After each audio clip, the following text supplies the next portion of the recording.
DD Tamil நேயர்களுக்கு வணக்கம். இறையர்களும் குருவர்களும் துணையோடு நாம் தொடர்ந்து திருமந்திரத்தை சிந்தித்து கொண்டிருக்கிறோம். அந்த வகையில் முதல் தந்திரத்தில் இருக்கிற அந்தணர் ஒழுக்கம் என்கிற அதிகாரத்தில் இருக்கிற ஒரு பாடலை இன்றைக்கு சிந்திக்கிறோம். இந்த பாடலில் ஒரு பெரிய ரகசியத்தை உண்மையை திருமூலர் பதிவு செய்கிறார். அந்தணர்கள்னால் யார் எந்த பண்பில் இருந்தால் அவர்கள் அந்தணர்கள் என்று சொல்லலாம்னு திருமூலர் சொல்கிறார். என் கருத்தில் திருமூலர் சொல்கிறார். வேதாந்தம் கேட்க விரும்பிய வேதியர் சொல்ல பிரித்து சொல்கிறேன், அதனால் பொருள் புரியும் உங்களுக்கு. வேதாந்தம் 4 வேதம், ருக்கு எஜுர் சாம அதர்வணம், 4 வேதங்கள். இந்த வேதத்துக்கு அந்தமாக இருக்குது எது? இறுதி உபநிடதங்கள். வேதாந்தம்னா 108 உபநிடதம், வேதம் ப்ளஸ் 108 உபநிடதம். அப்புறம் 18 புராணம் இருக்குது, 18 ஸ்மிருதி இருக்குது, மனுஸ்மிருதி மாதிரி. 18 புராணம் வேறு, 18 ஸ்மிருதி வேறு, 108 உபநிடதம் வேறு, 4 வேதம் வேறு. அப்புறம் பிரம்மசூத்திரம் என்பது சுருக்கம் வேறு. அதுக்கப்புறம் பகவத்கீதை இருக்குது. அப்புறம் ராமாயண மகாபாரத இதிகாசம் இருக்குது. அப்புறம் தமிழ் நிறைய திருவிளையாடல், அதில் நிறையா இருக்குது பின்னாடி. இவ்வளவும் யார் கேட்குறாங்களா? விரும்பி வேதியர். அவங்களுக்கு பேர் வேதியர். இப்போ பாட்டை பாருங்கள். வேதாந்தம் கேட்க விரும்பிய வேதியர், வேதாந்தம் கேட்டும் தம் வேட்கை ஒழிந்திலர். இதுதான் ரொம்ப முக்கியம். எல்லாருக்கும் பொருந்துவது. எல்லோரும் நிரம்ப படிப்பாங்க. நான் அடிக்கடி சொல்வது தான், படிப்பது பட்டம் பெறுவது முக்கியமில்லை. நான் எம்ஏ தமிழ் பட்டம் பெற்றிருக்கேன். எம்ஏ தமிழ் பட்டம் பெறுவது முக்கியமில்லை.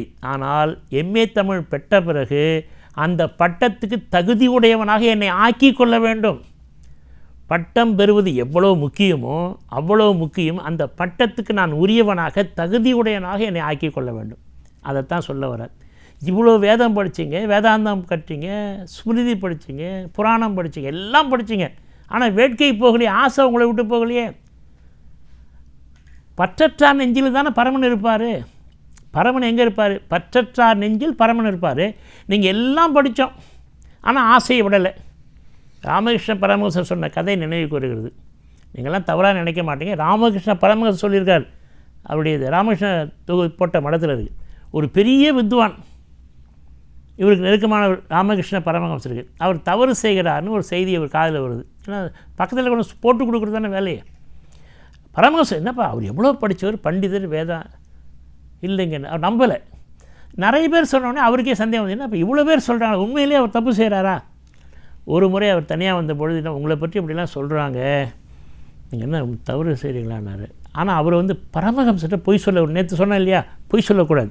அவர் கையெழுத்துக்க விட்டார், என்னை மன்னிச்சிடுங்க, நீங்கள் கேட்டதெல்லாம் உண்மை தான், நான் அந்த தவறை செய்கிறேன்னு. அவருக்கு ஒன்றும் புரியலை. நீங்களா இவ்வளோ பாண்டித்தியம் பெற்றவர், இவ்வளோ படித்தவர், நீங்களானார். அப்போ அவர் வணங்கி சொன்னார், என்ன செய்கிறதுங்க சாமி, தொடப்பம் வீட்டெல்லாம் பெருக்கி சுத்தம் பண்ணாது, வீடு சுத்தமாகுது, தொடப்பம் அழுக்காதான் ஆகுது. நான் ஊருக்கெல்லாம் சொல்கிறேன், இவ்வளோ படித்தேன், எல்லாரையும் திருத்துறேன், நான் தொடப்பம் மாதிரி நான் அழுக்காக இருக்கேன். இதுதான் அறிவு உங்களை ஏமாற்றும். அறிவு உங்களை அறிவாரி இருப்பதோட பண்பாளர் இருப்பது தான் முக்கியம். பண்புடையார் பட்டுண்டு உலகம் அஃதின்றேல் மண்புக்கு மாய்வது மண். பண்பாளராக பண்புடையார் பட்டுண்டு உலகம் மட்டும் இல்லை, பண்பெனப்படுவது பாடறிந்து ஒழுகுதல், கலித்தொகை. அதனால் பண்பு ரொம்ப முக்கியம். அதனால் என்ன சொல்கிறார்? வேதாந்தம் கேட்டும் வேட்கை ஒழிந்தலர். அடுத்த 3வது அடி ரொம்ப ரொம்ப முக்கியம். நான் சொல்கிறதுக்கு அச்சமாக இருக்க, இருந்தாலும் திருமந்திரம் சொல்கிறார், வேதாந்தம் ஆவது வேட்கை ஒழிந்த இடம். யார் வேதாந்தி? யார் உயர்ந்தவர்னா, யாரெல்லாம் பற்றை விட்டாரோ, புத்தர் போல ஆசை முழுமையாக துறந்தவர்கள் தான் வேதாந்தி. திருமூலர் சொல்கிறார், நான் இல்லை, திருமூலர் சொல்கிறார், வேதாந்தம் ஆவது வேட்கை ஒழிந்து போகணும், சுத்தமாக ஆசை இல்லாமல் இருக்கணும். வேதாந்தம் கேட்டவர் வேட்கை விட்டாரே. இந்த 4 அடியிலையும் ஆசையை விடுங்க. வேட்கை விட்டார் என்ன? ஆசை விடுங்க. வேட்கை ஒழிந்த இடம்னா வேட்கை ஆசையை விட்டுடுங்க. தம் வேட்கை ஒழிந்தலர் 2வது அடினா ஆசை. அப்போ என்ன சொல்ல வரார்? ஒரு வேதாந்தி, படித்தவர், உயர்ந்தவர், அந்தனர் என்று நீங்கள் சொன்னீங்கன்னா ஆசை இல்லாமல் இருக்கணும். திருமூலர் சொல்லுகிறார். அந்தனர் ஒழுக்கம் என்ற அதிகாரத்தில் சொல்கிறார். முதல் தந்திரத்தில் சொல்கிறார். பாட்டு எண் 229, 2229.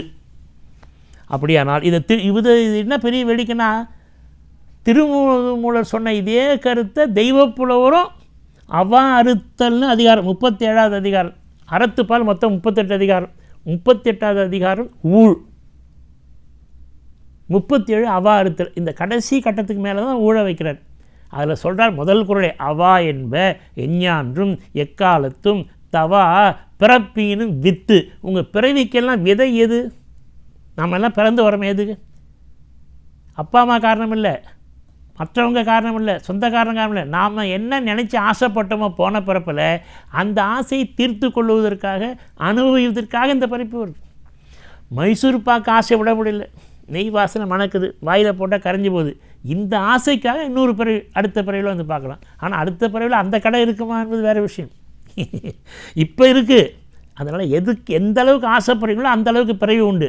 திருவள்ளுவர் சொல்கிறார், என் கருத்து இல்லை.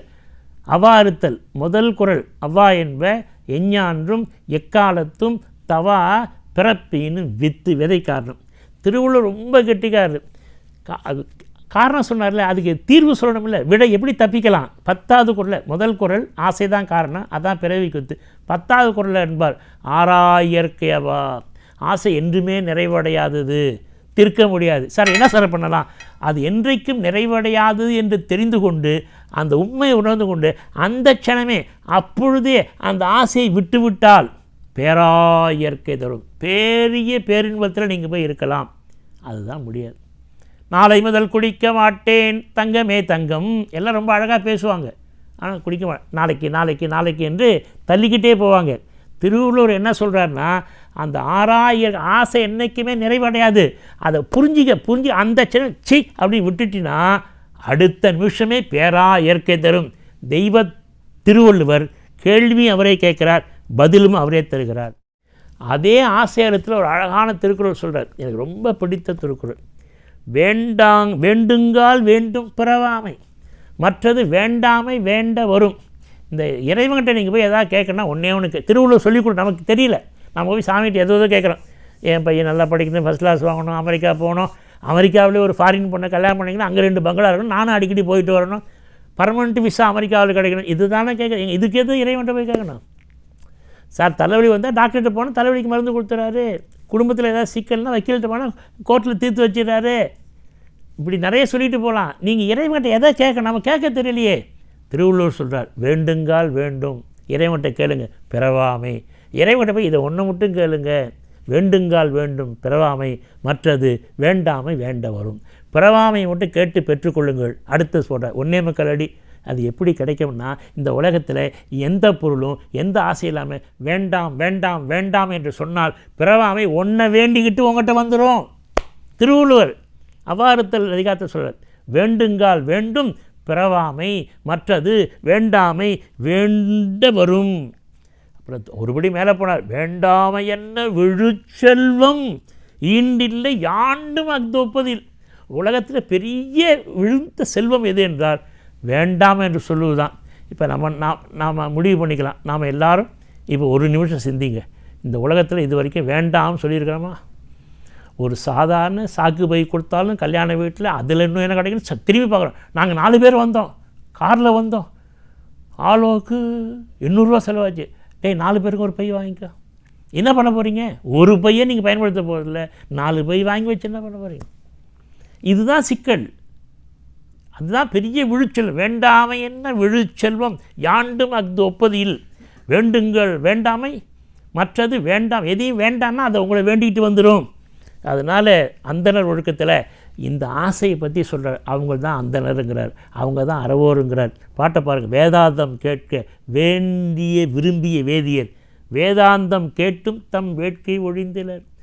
வேதாந்தமாவது வேட்கை ஒழிந்த இடம். இதுக்கு மேலே கோடி லட்சம் கொடுக்கலாம். வேதாந்தம் என்னங்க? வேட்கை ஒழிந்த இடம். வேதாந்தம் கேட்டவர் வேட்கை விட்டாரே, வேட்கையை விடுவோம், சிறப்பாக வாழ்வோம், எல்லா நலன்களையும் பெறுவோம். வணக்கம்.